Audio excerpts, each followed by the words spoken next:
바울은 참 자유인이었습니다. 로마 시민권을 가지고 있었고 율법에 능통한 자였고 이방 헬라 사상도 너무나 잘 아는 사람들이었습니다. 헬라 사상을 가지고 있던 철학가들과 맞대결을 해서도 언변술에서도 지지 않는 사람이었습니다. 얼마나 자유한 사람입니까? 그럼에도 불구하고 내가 한 사람이라도 더 얻기 위해서, 한 사람에게도 더 복음을 전하기 위해서 내가 그들의 종이 되었다라고 이렇게 오늘 말씀의 시작의 문을 열고 있습니다. 자, 19절 말씀 다시 읽어보면 이러합니다. 다시 읽어볼까요? 19절 말씀. 내가 모든 사람에게서 자유로우나 스스로 모든 사람에게 종이 된 것은 더 많은 사람을 얻고자 함이라. 아멘. 자유로운데 종이 되기로 하였다는 겁니다. 자유인이 어떻게 종이 될 수 있습니까? 태어날 때부터 종이 되지 않았다는 이야기예요. 물론 신분으로 태어날 때부터 종이 되는 사람들도 많았습니다. 부모가 종이면 그 자녀가 종이 되어야 됐어요. 그런데 바울은 그런 사람이 아니었죠. 여기서 종이라는 단어는 태어나서 어떠한 권리도 다른 사람에게, 타인에게 주장을 내세울 수 없는 자를 지칭을 합니다. 그러니까 거의 인간 이하의 취급을 받는 자이지요. 어떠한 이유가 있기 때문에 나는 그것을 택하였다라고 결심합니다. 그러니까 나는 종이 되기로 결심했다. 그 이유는 더 많은 사람을 얻기 위함이다.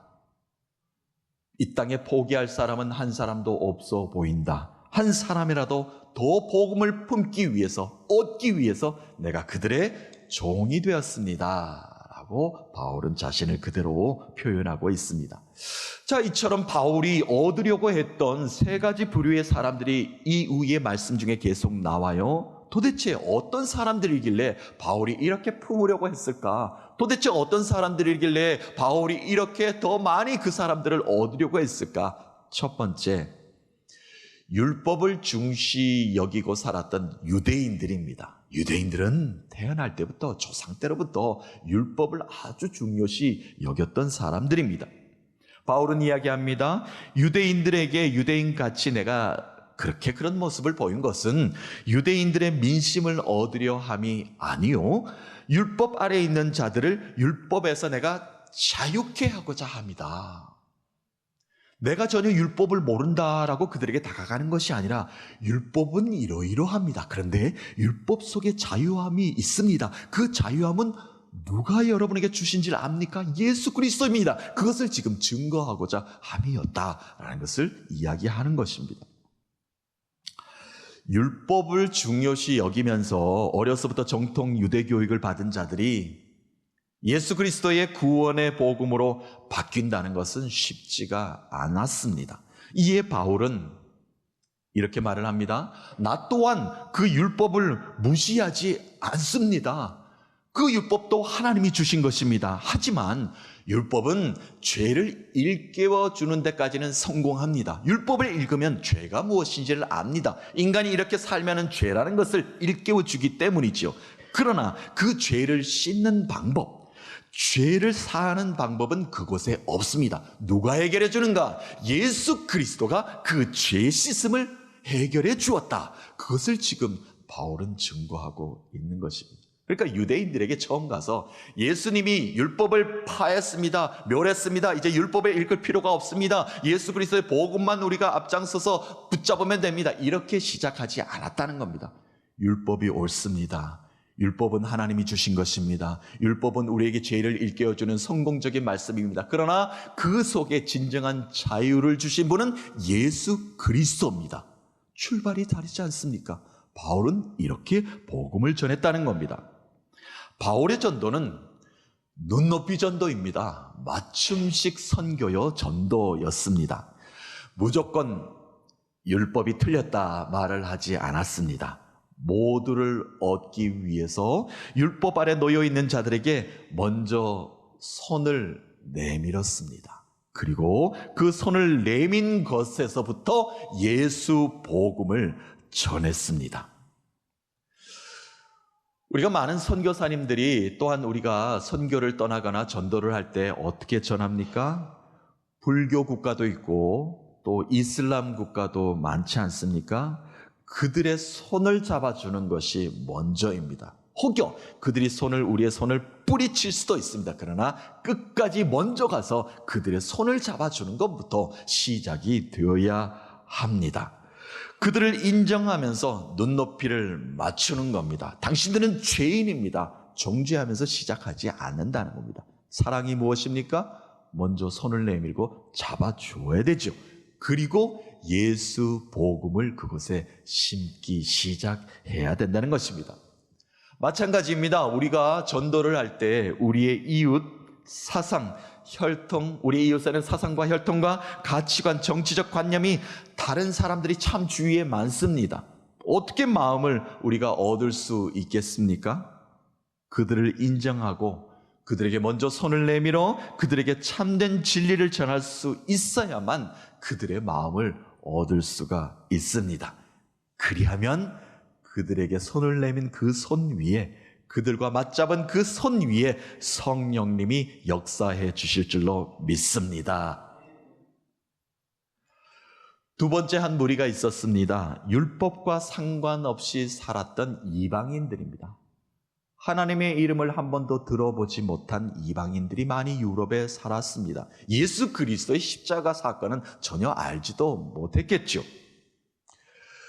선교지에서 우리가 가서 먼저 하는 일들이 있습니다. 뭔가요? 그들의 언어, 그들의 풍습, 그들의 습관 먼저 터득합니다. 왜 그렇습니까? 그들의 마음을 얻기 위함입니다.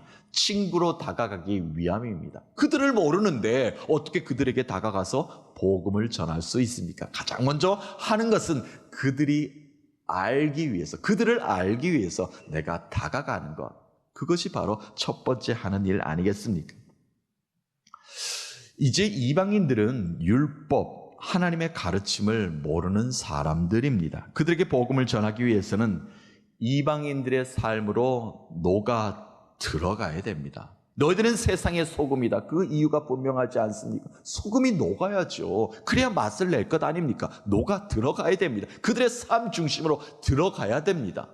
나는 여기 선교사로 왔으니, 나는 복음 전환자로 왔으니 당신들은 모두 틀린 사람들입니다. 나를 믿으십시오. 누가 한 사람이라도 오겠습니까? 그런데 한 사람이라도 예수의 품으로 얻기 위해서는 그들의 삶 속으로 들어가는 것, 그것이 바로 진정한 선교요 전도다라는 것을 바울은 오늘 우리에게 가르침을 주고 있습니다. 우리 일상 가운데 전도할 때도 마찬가지입니다. 한 번도 복음을 전하지 못한 자들에게, 교회의 문턱이 높다라고 여겨지는 자들에게 전도하기 위해서는 그들의 언어, 사회 속으로 친속하게, 친밀하게 다가 들어가야 됩니다. 예전처럼 십자가 뛰두르고 예수 천당 불신 지옥, 그들에게는 거부감을 줄 수밖에 없습니다. 물론 복음에는 합당한 발걸음입니다. 그러나 맞춤식 전도가 필요한 시대를 우리가 살고 있지 않습니까? 그들의 손을 어떻게 잡을 수 있습니까? 그들에게 어떻게 다가갈 수 있습니까? 그들이 생각하는 것이 무엇인가? 진정한 하나님의 사랑을 이웃에게 전하는 방법이 무엇인가? 우리가 터득해 나가야 된다는 겁니다. 그것이 바로 진정한 선교요 전도의 방법이다라는 것을 오늘 바울을 통해서 우리에게 또 일깨움을 주는 대목이기도 합니다. 자, 세 번째, 바울이 고민하면서 이 사람들을 어떻게 해야 될까 고민한 한 부류가, 말씀을 또 계속 진행되면 믿음이 약한 자들이 있었다는 겁니다. 다시 말하여 예수를 받아들이기는 했는데 마음속에 믿음이 자꾸 흔들리는 겁니다. 옛날로 돌아가고 싶은 마음, 또가 누군가가 유혹하면 그 속삭이게 귀가 솔깃하는 겁니다. 세상의 유혹에 다시 빠져서 돌아오기 쉽지 않은 그런 흔들리는 믿음을 가진 자들, 자, 이런 사람들에게 어떻게 복음의 믿음의 반석 위에 굳게 서게 만들 것인가? 바울은 이렇게 지금 시작합니다. 믿음이 약한 자들에게 약한 나의 모습을 보였다. 바울은 이렇게 다가갔습니다. 나도 죄인입니다. 나도 연약한 자입니다. 나도 주님 앞에 온전히 설 수 없는 자입니다.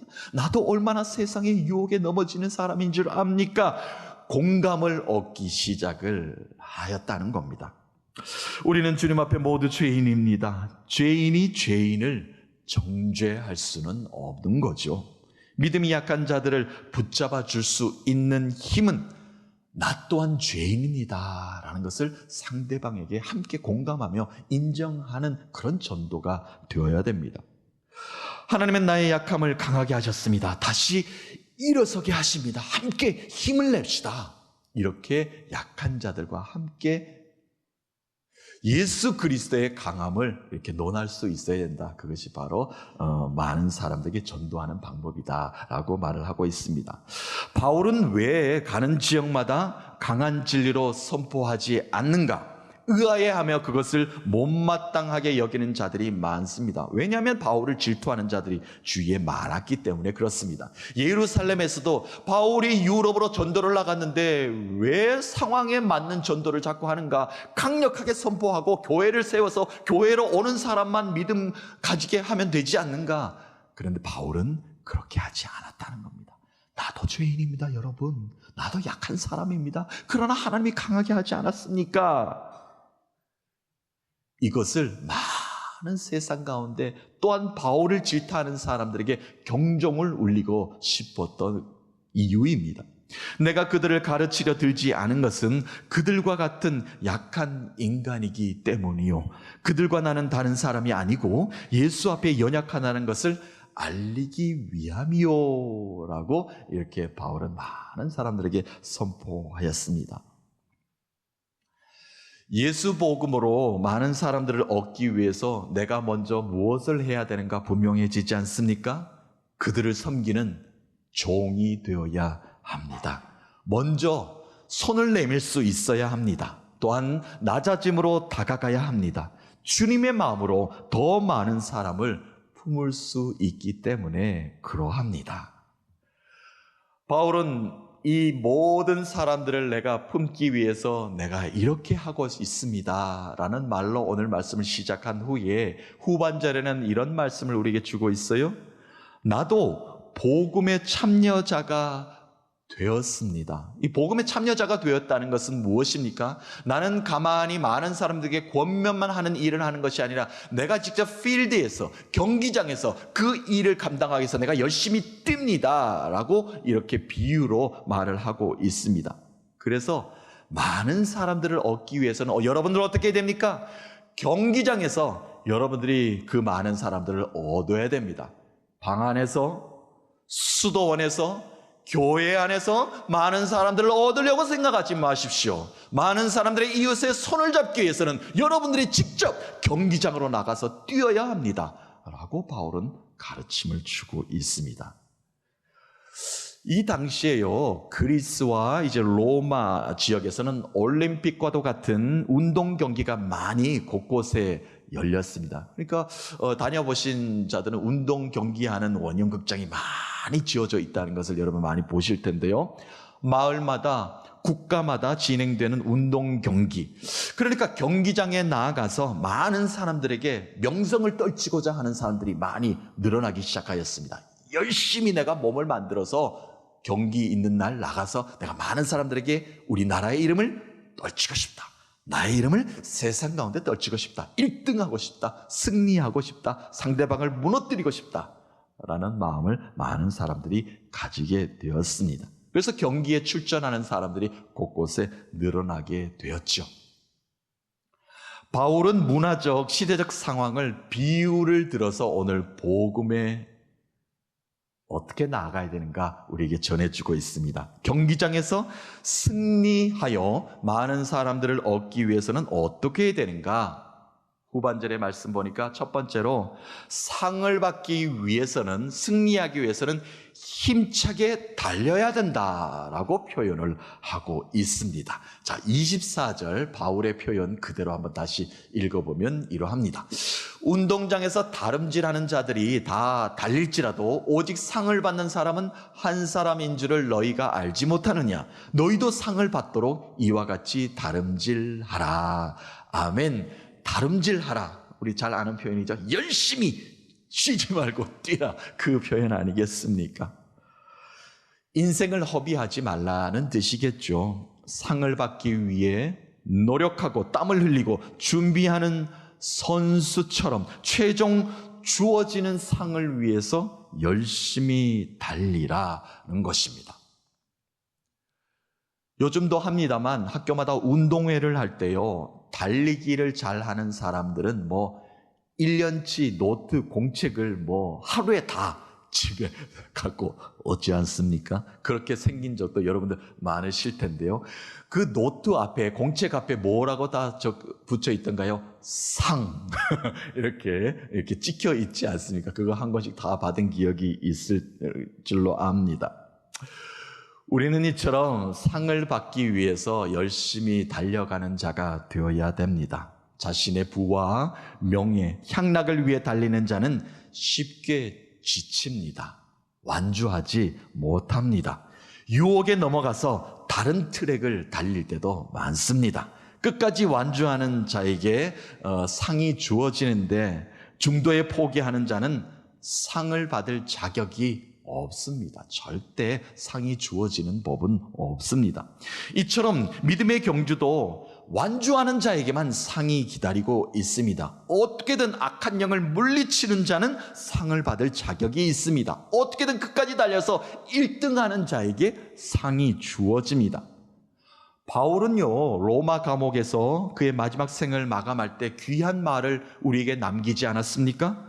나는 선한 싸움을 싸우고 나의 달려갈 길을 마치고 믿음을 지켰습니다. 이제 내게 남은 것은 예비된 의의 면류관을 받는 일만 남았습니다. 바울은 자기가 받을 상을 알았습니다. 자기를 기다리고 있는 상을 알았다는 겁니다. 왜냐? 자기는 믿음을 지키면서 끝까지 완주하였기 때문에 그러하다는 것을 바울은 알고 있었다는 겁니다. 자, 두 번째로 많은 사람들을 경기장에 얻기 위해서는 썩지 않을 면류관을 얻으려고 절제하라는 겁니다. 면류관이 왜 썩습니까? 승리의 관이 왜 썩습니까? 그런데 썩지 않을 관이 있다. 그것을 위해 절제하는 삶을 살아라고 우리에게 가르침을 줍니다. 자, 25절 한번 보겠습니다. 25절 말씀이요. 이기기를 다투는 자마다 모든 일에 절제하나니 그들은 썩을 승리자의 관을 얻고자 하되 우리는 썩지 아니할 것을 얻고자 하노라. 아멘. 경기를 하여 그 당시에 이기는 자들에게는 요즘처럼 금메달, 은메달이 있었습니까? 없었죠. 무엇을 주었는가? 올리브 나무의 가지를, 연한 가지를 이렇게 엮어서 관을 만듭니다. 그 관을 씌워줬습니다. 그 관을 받으려고 얼마나 노력을 하고 경기에 출전하는 사람이 많았는지 모릅니다.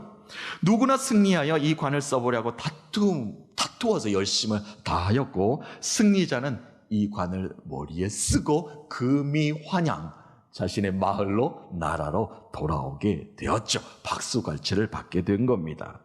자, 그런데 승리를 거두고 나서 집에 이제 올리브 나무관을 잘 모셔놓고 사람들이 올 때마다 어디 한번 봅시다. 상 받은 거 봅시다.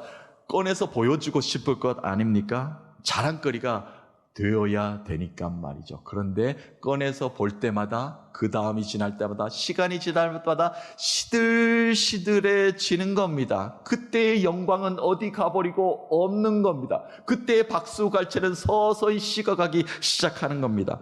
얼마 되지 않아 시들해진 올리브 나뭇잎이 말라 비틀어 볼품이 없어진 관이 되고 말았다는 겁니다. 승리의 영광은 그 한순간 끝나버린 것이죠. 이처럼 썩어 없어질 면류관을 위해 얼마나 자신을 절제하고 가꾸고 자신이 이 경기에 출전하기 위해서 얼마나 노력했는지, 승리하기 위해서 노력했는지가 무색해진다는 겁니다. 결국 없어질 이 면류관을 위해서, 없어질 관을 위해서 내가 이렇게 노력했단 말인가? 그 생각이 들지 않겠습니까? 그러나 우리는 썩어 없어지지 않을 관을 위해서 노력을 해야 됩니다. 영원한 면류관을 얻기 위해서 우리는 믿음을 지키며 이 땅을 사는 사람들이라는 겁니다. 그 경주를 끝까지 완주하기로 결심한 자들이라 말씀입니다. 썩지 않을 것을 위해서 절제하라라는 단어가 있죠. 이 절제라는 의미는 최고의 자리에 올라가서 자신을 절제하지 못하며 나락으로 떨어지는 자들이 많이 있지 않습니까?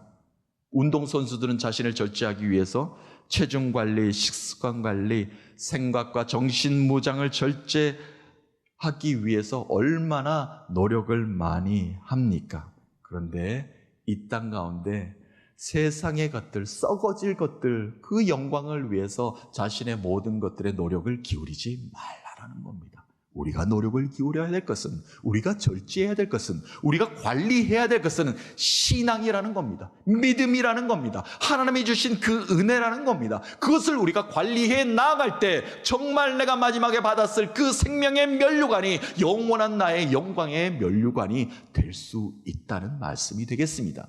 그것을 위해서 절제해야 된다라고 우리에게 깨우침을 줍니다. 마지막으로 자신을 쳐서 이제 복종하는 모습을 보여야만 경기장에서 승리의 모습을 보일 수 있다는 겁니다. 마지막 한번 읽어보겠습니다. 27절입니다.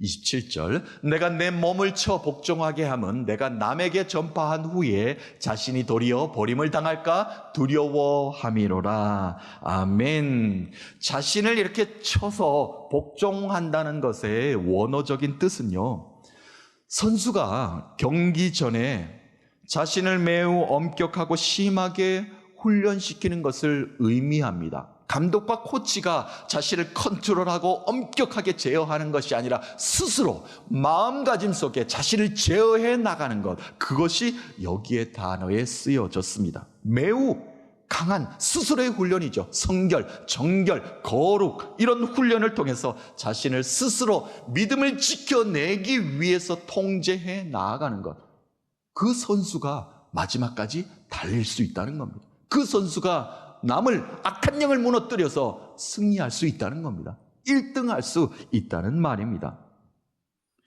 경기하는 자들은 경기장 안에서 룰을 지켜야 합니다. 또한 통제에 응하지 않고 절제하지 못하는 자는 한순간에 실격 처리됩니다. 복음 앞에, 신앙 앞에서 기준과 질서를 무시하고 열심히 혼자만 땀 흘려 달리기만 한다면 방향을 잃어버린 폭주기관차와 같을 것입니다. 많은 사람들을 위험에 빠뜨립니다. 질서가 있습니다. 기준이 있습니다. 룰이 있습니다. 경기장에서 출전하고자 하는 선수는 자신을 제어하고 자신을 쳐서 복종해야 됩니다. 누구께요? 하나님의 사랑 안에서, 예수 그리스도의 복음 안에서 성령님이 깨우쳐 주는 대로 복종하며 사는 삶을 살아야 된다. 그것이 바로 올바른 복음 앞에 서는 것이다 라고 우리에게 일깨움을 줍니다. 바울은 말하고 있습니다. 내가 나를 강하게 절제시키는 이유가 무엇인지 압니까? 내가 다른 사람에게 온전히 예수 그리스도의 복음만 전하고자 하기 위함입니다. 내가 주님 앞에 버림받지 않고 예수 사람으로 끝까지 살고 싶기 때문이다 라고 우리에게 고백하고 있습니다. 이 바울의 고백이 우리의 고백이 될 줄로 믿습니다. 사랑하는 성도 여러분, 오늘 나 한 사람이라도 그 사람이 되기를 원합니다. 나 한 사람을 통하여 예수 생명을 증거케 만들어 주십니다. 한 사람이라도 더 얻기 위해 몸부리치는 믿음의 열정을 나 한 사람에게 오늘도 요구하고 계십니다. 내가 그 일에 쓰임받는 한 사람이 되기를 소망합니다. 더 많은 영혼을 예수 품으로 돌아오기를 꿈꾸는 그 한 사람, 내가 먼저 종이 되어 내가 먼저 나를 쳐서 절제하고 복종하는 제자가 되어 경기장에서 힘차게 달리는 한 사람이 되기를 간절히 소망하여 봅니다. 한 주간 이 믿음의 경주를 멈추지 않는 모두가 되셔서 많은 사람들을 예수 이름으로 얻으시는 모든 여러분 되시기를, 그래서 그 승리를, 그 은혜를 세상 가운데 마음껏 선포하시는 여러 믿음의 권속들 되시기를 살아계신 예수 그리스도의 이름으로 축복합니다.